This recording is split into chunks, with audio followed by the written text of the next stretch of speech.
Você se considera uma pessoa calma ou inquieta? Uma pessoa tolerante ou intolerante? Uma pessoa paciente ou raivosa? Se você se considera tranquila, calma, para onde que vai a sua raiva? Para onde vai as suas emoções ou quando elas já estão mais concretizadas os seus sentimentos? Onde eles se expressam? E se você é uma pessoa que se considera mais raivosa ou mais intolerante ou mais direta, porque a gente costuma maquiar as características que nós acreditamos que sejam ruins, para onde vai ou onde mora a sua calma? O vídeo de hoje tem a intenção de desmistificar a calma e também desmistificar os sentimentos, as emoções, os comportamentos que nós consideramos ruins ou não construtivos, com a intenção de olhar para a nossa inteireza, olhar para as nossas dualidades e como é que a gente faz para cuidar, quais são as estratégias que nós podemos utilizar para lidar melhor com tudo isso que faz parte de cada um de nós. Vamos lá?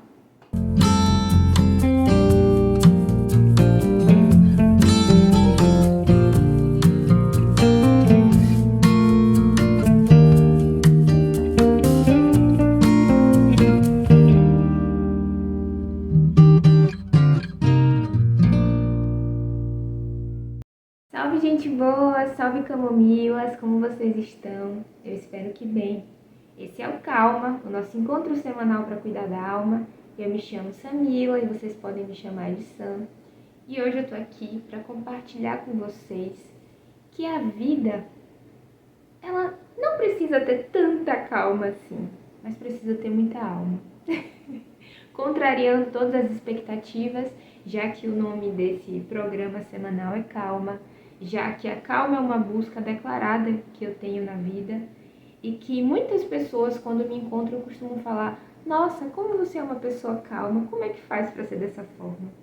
Eu juro que quando eu escuto isso, a primeira coisa que eu sinto é o oposto, a inquietude, a impaciência, o desejo de claramente desmistificar de que eu não sou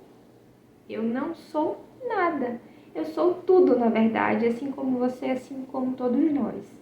Talvez a forma como eu me expresse através da minha fala, da minha postura corporal, comunique uma tranquilidade. Isso tem a ver também com as minhas construções na vida, tem a ver também com a minha forma de ser e estar no mundo e expressa alguma coisa a meu respeito, mas não expressa tudo. Delimitar um espaço de que você é assim ou é assado é uma forma também de reprimir a nossa complexidade, de reprimir as nossas diversas formas de nos expressar no mundo. Porque se você, assim como eu, costuma ser considerado uma pessoa calma, imagine nos seus momentos de inquietação interna, nos seus momentos de enxergar a necessidade de se expressar de uma forma mais contundente ou até mais explosiva. Como é que a gente lida com isso? Eu entendo que a primeira coisa que acontece é um questionamento interno de como que eu não sou uma constância e de como que eu não expresso tamanha coerência externamente. Então o estranhamento, ele começa aqui dentro e ele também repercute do lado de fora. E eu acredito que tudo que faz parte da nossa comunicação, da nossa linguagem, da nossa expressão, da nossa representação no mundo, diz muito sobre quem nós somos, mas que também pode ser adoecedor a gente se reduzir. A nossa marca pessoal tem que dizer sobre a nossa verdade, mas ela não pode reduzir quem nós somos, quem nós estamos e quem nós nos tornamos, porque existe muito aqui dentro da gente. E a inteligência emocional, por exemplo, é uma forma de buscar estratégias para lidar melhor com as nossas dualidades, para lidar melhor com as nossas oscilações, porque se a própria natureza ela não é uma constância, ela é uma junção de ciclos, como as estações do ano, como os ciclos da lua, que dirá nós. Sabe por quê? O que nós esquecemos é que nós também fazemos parte da natureza. E por alguma razão, os ciclos acontecem lá fora, também acontecem aqui dentro. trazendo aprendizados muito específicos e muito importantes em cada momento.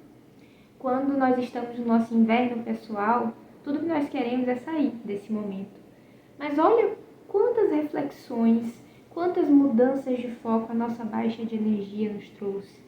Quantos momentos importantes nós, de certa forma, nos resguardamos, nós fomos avaliando posturas, comportamentos, tomando decisões para quando chegar a nossa primavera pessoal, também a gente poder florir, né? Existe o tempo de plantar, o tempo de colher, da mesma forma é com a nossa vida.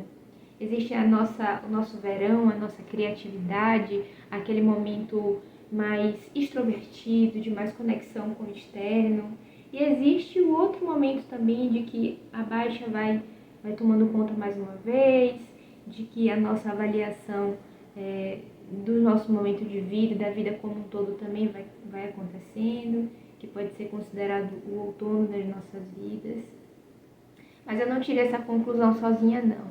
Embora seja um conhecimento que eu considero até inato das experiências que a gente faz parte, porque se a gente faz parte do mundo, existem também conhecimentos que estão aqui dentro da gente, né?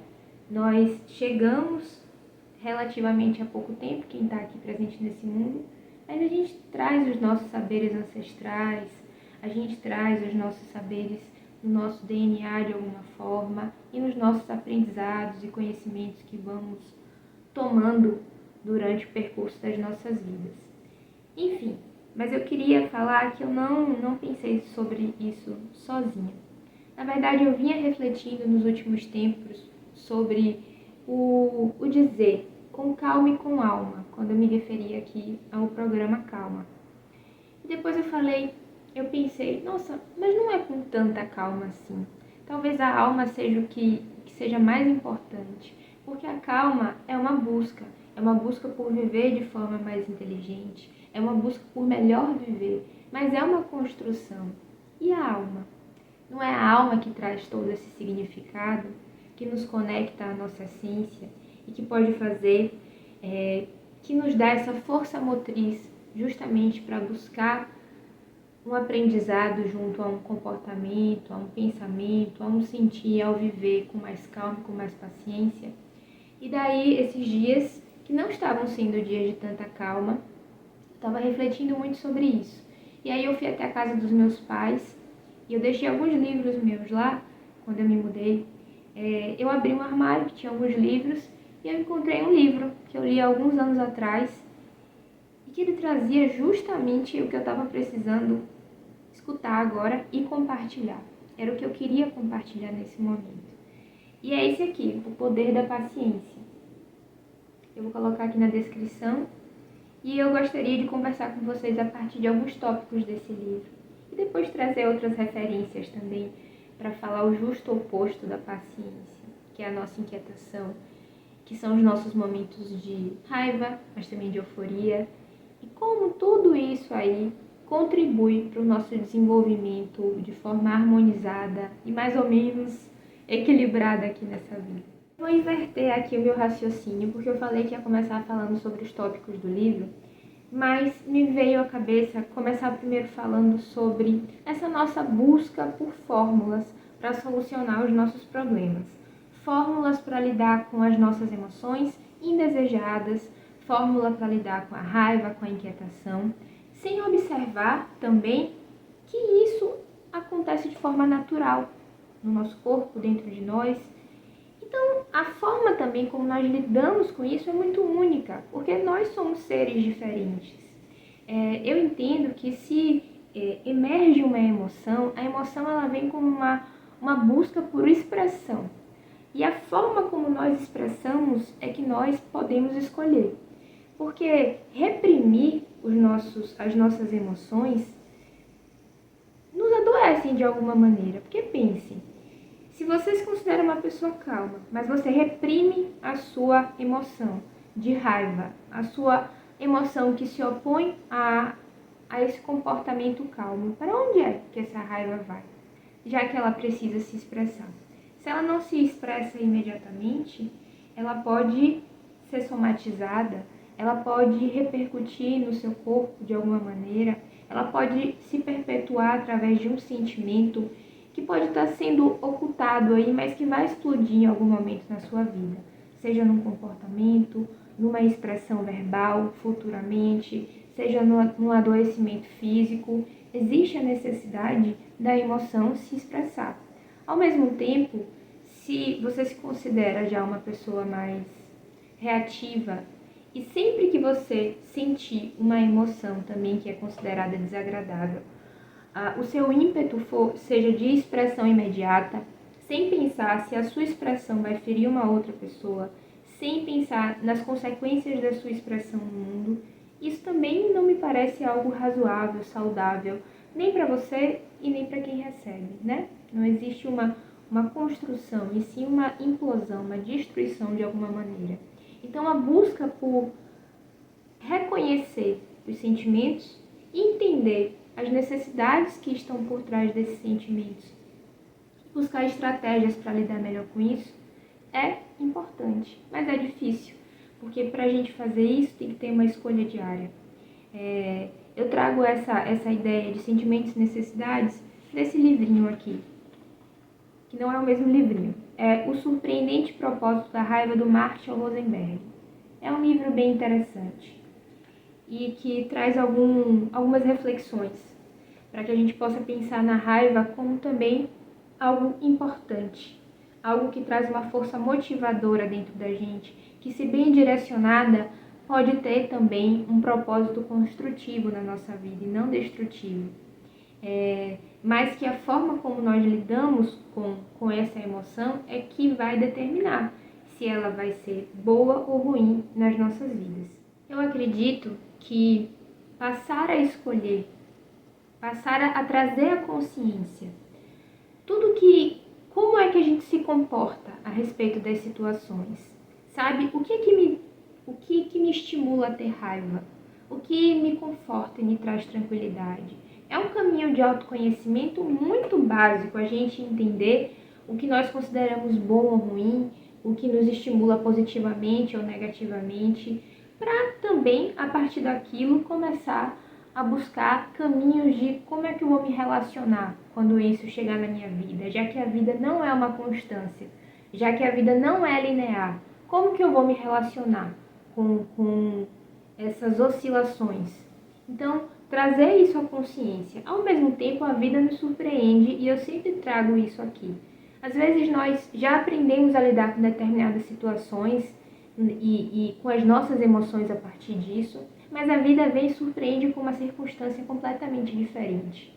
E se a gente se coloca nessa postura de como lidar com essa nova situação, talvez esse processo se torne um pouco menos difícil. A aceitação como pressuposto para a gente buscar caminhos e estratégias para lidar com aquilo.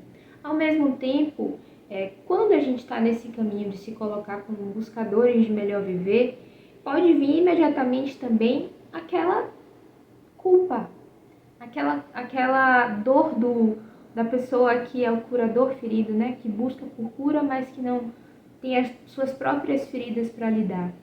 E eu acho importante, nesse momento, trazer a consciência de que nós somos seres humanos, somos falhos, vamos errar, o erro faz parte e lidar com as nossas dificuldades também fazem parte. Quando uma situação surpreende, ela vem mostrar também algo dentro da gente que a gente ainda não conhecia. E por isso o processo de autoconhecimento ele é contínuo ao longo de toda a nossa vida, de acordo com o que vai emergindo de novo, de fora para dentro e de dentro para fora também. Então, aceitar que a gente precisa de tempo para nos adaptar às situações, ou mesmo de tempo para entender como é que eu posso achar uma solução para lidar com essa situação, ou para me livrar, ou para superar, entende? Porque existem coisas que nós vamos passar a conviver e a aderir na nossa vida, mas tem outras coisas que a gente não precisa mesmo tolerar, né? Então, se questionar o que eu estou tolerando ou o que eu não estou tolerando. Às vezes, escrever. Eu sempre penso nisso assim como uma solução de trazer clareza, eu sempre trago isso aqui nos vídeos. Escreve o que tá bom, o que não tá bom, o que é difícil, o que você lida com mais tranquilidade. traz clareza para essas situações, principalmente o que você está vivenciando agora, porque isso pode fazer toda a diferença no processo de tomada de decisão. E agora vamos partir para o livro que eu tinha falado inicialmente. Então, gente, no livro O Poder da Paciência, a autora divide o livro em 3 tópicos importantes: os dons da paciência, as atitudes da paciência e as práticas da paciência. E esses tópicos são subdivididos em outros muitos tópicos, mas eu vou focar em apenas alguns para que a gente possa refletir um pouco a respeito. Dentro de os dons da paciência tem: a paciência nos ajuda a tomar decisões melhores. Isso é óbvio, né? Mas o óbvio também precisa ser dito. Inclusive a repetição ela é fundamental para que a gente consiga trazer à memória, lembrar do que é preciso, assim, do que é importante. É claro que quando nós estamos tomados por emoções, seja uma emoção de raiva ou seja uma emoção de alegria, que nós estamos tomados por alguma espécie de euforia, de entusiasmo, positivo ou negativo, da forma que seja, nós não estamos aptos naquele momento a tomar uma decisão. Porque nós precisamos de um pouco de calma, um pouco de paciência para trazer clareza às nossas ideias, para poder nos conectarmos tanto com a nossa intuição quanto com a nossa razão para tomar uma decisão de forma mais consciente, né? Sem estar tão tomados, talvez eivados, inclusive, de erro. Depois ela fala sobre a paciência nos conecta com a esperança. Eu achei emocionante essa parte, porque é fato. A paciência também se confunde com a nossa capacidade de resiliência, de construção de uma perseverança, de ser paciente, especialmente com os momentos da vida mais difíceis, né? Tem a ver com a nossa capacidade também de suportar. Tem a ver com a nossa capacidade de suportar, mas também de ter esperança de que as coisas passem, de que nada é fixo, nada é permanente, tudo passa. E isso tem muito a ver com aquelas estações do ano, né? Quando estamos num momento mais difícil, ter a esperança de que aquele momento vai passar, mas entender também no momento mais de felicidade, de inteireza, de constância, de que aquilo também vai passar, porque faz parte do processo da vida a experimentação de múltiplas formas de viver e de conexão com várias coisas que nós não esperamos. Eu acho que isso não é diferente para ninguém, eu acho não, eu tenho certeza. O que mais que ela fala aqui? A paciência nos ajuda a viver vidas mais longas e livres de estresse. Livres de estresse eu já acho um pouco uma falácia, porque eu acho que o estresse justamente também é um estimulante para que a gente se movimente, para que a gente viva. Mas o excesso, ele adoece. Só que essa construção da calma tem muito a ver também com a construção do nosso centro e a nossa capacidade de nos conectarmos com esse lugar aqui central dentro da gente, com aquela casa que eu utilizei como metáfora num outro vídeo, a nossa casa interna. E é evidente que isso nos traz mais saúde psíquica, energética, emocional e física como consequência, e é claro que vai contribuir para a gente viver com mais longevidade, viver com mais saúde o tempo que nós estivermos aqui. A paciência nos ajuda a desperdiçar menos tempo, menos energia e menos dinheiro. Fato. Já perdi muita coisa assim, justamente por falta de paciência, quando a gente não espera o tempo das coisas também para buscar estratégias, para tomar decisões, mas precisa estar nesse ritmo acelerado que o mundo fica nos solucionando o tempo inteiro, que a gente precisa estar bem, que a gente precisa ter uma solução na ponta da língua, que a gente precisa se justificar o tempo inteiro e estar sempre numa constância de plenitude. Isso é uma grande mentira, que é reforçada pela falsa realidade das redes sociais. Vamos aqui acordar para a vida, para as nossas vidas, lembrar daquela questão da comparação, lembrar de tantos outros vídeos que nós trouxemos já até agora, e que é necessário paciência com o tempo das coisas, com o tempo da realidade, não só com o tempo tecnológico e virtual que nós vivemos nesse momento. Então, aprender inclusive a lidar justamente com a estranheza, para quem como eu já não nasceu imerso nisso, de que existe um tempo diferente das coisas agora no mundo virtual e que existe o tempo da realidade também, e aprender a equilibrar esses dois tempos. E isso, essa paciência faz com que a gente gaste menos energia, invista também menos dinheiro no que não vale a pena, perca dinheiro, porque o dinheiro, ele é a nossa moeda de troca. O dinheiro também é a energia que a gente coloca em muitas coisas. Bom, a paciência nos ajuda a conseguir aquilo que nós queremos, porque a paciência nos auxilia a persistir. Não digo nem permite, mas auxilia. É difícil, né? É mesmo uma construção. Algumas pessoas têm essa sabedoria mais inata, mas eu acredito muito que a sabedoria também é uma construção e que a gente precisa estar disponíveis, dispostos e escolher esse caminho de ter mais paciência para persistir. Faz parte do suportar. Mas a gente também alcança lugares muito bons, realizações, escolhas que nos aproximam mais de nós mesmos. Deixa eu ver.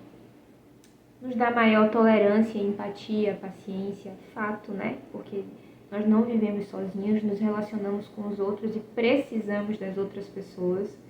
Gente, as atitudes de paciência são tipo tudo.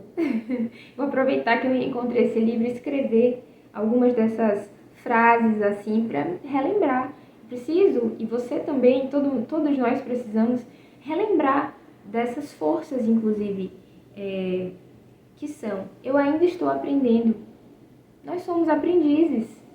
Dos 8 aos 80, todo mundo está aprendendo alguma coisa. Quando a gente é criança, aprende as coisas básicas, a andar, a falar, a nos relacionar. A gente depende das outras pessoas para ter esses aprendizados. E ao longo da vida nós vamos aprendendo tantas outras coisas. E até no finalzinho da vida a gente tem que aprender alguma coisa. Até quando a gente está partindo daqui, nós precisamos aprender a nos relacionar com esse processo de partida. Chega, deu uma engasgada aqui, mas é porque não é um assunto fácil de ser dito. Mas até o finalzinho da vida a gente está aprendendo a lidar com as nossas emoções, aprendendo a nos conectar com o desconhecido. A vida é isso. A paciência é uma decisão, fato, assim como a maturidade é uma decisão. A paciência é como se fosse um aspecto da maturidade. E para isso a gente precisa decidir seguir por esse caminho. Isso também passará. Sim, a vida é cíclica.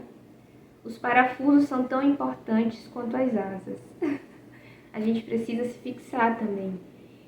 Construir essa casa interna, essa casa externa de segurança, para que a gente possa ter as nossas asas também e seguir com mais autonomia, com mais liberdade.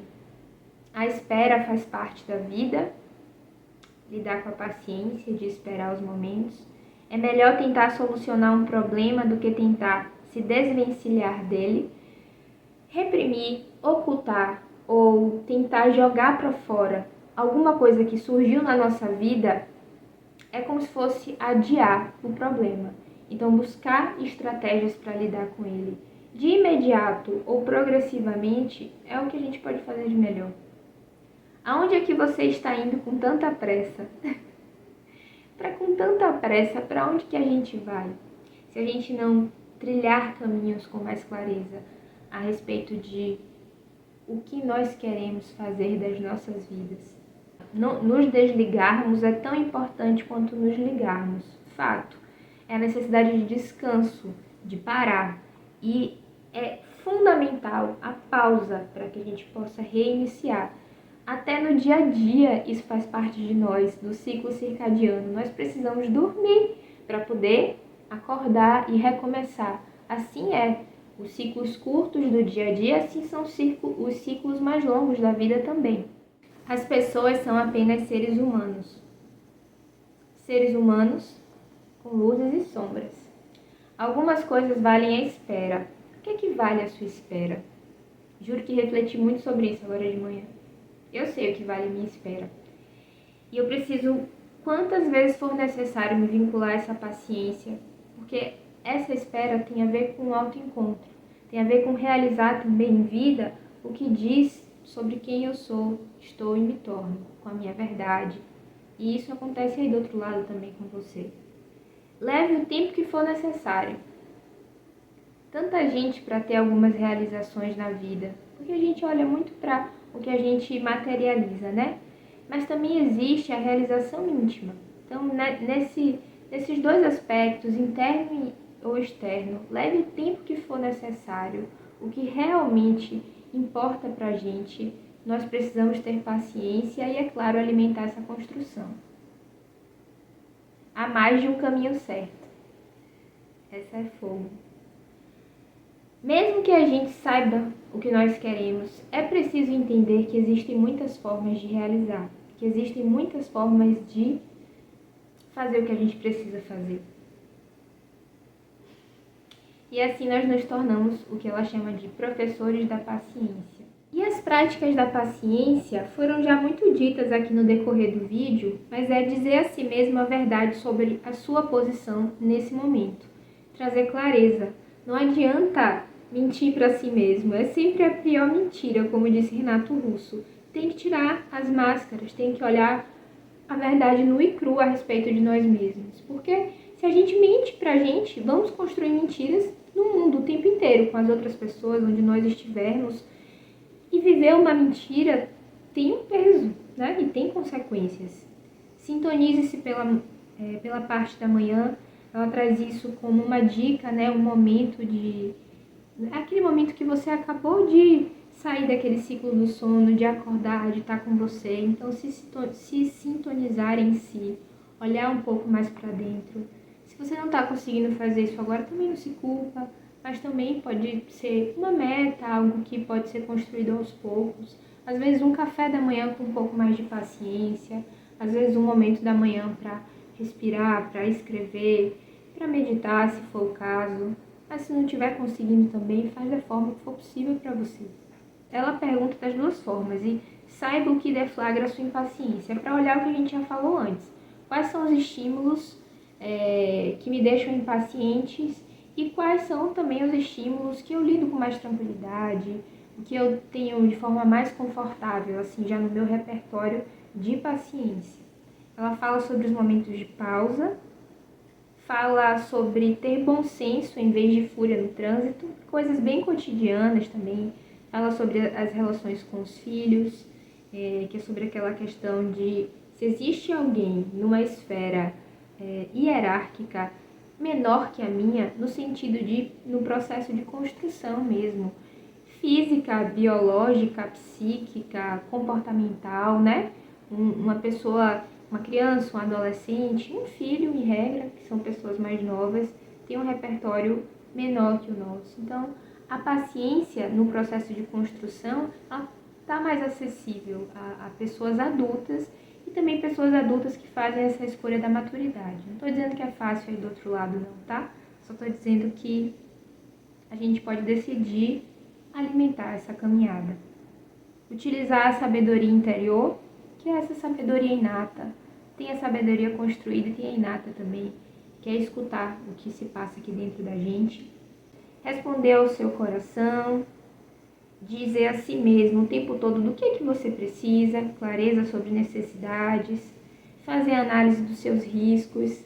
É uma espécie de análise SWOT da vida, mas é entender o que te fortalece, o que te enfraquece, o que te oportuniza, o que te ameaça.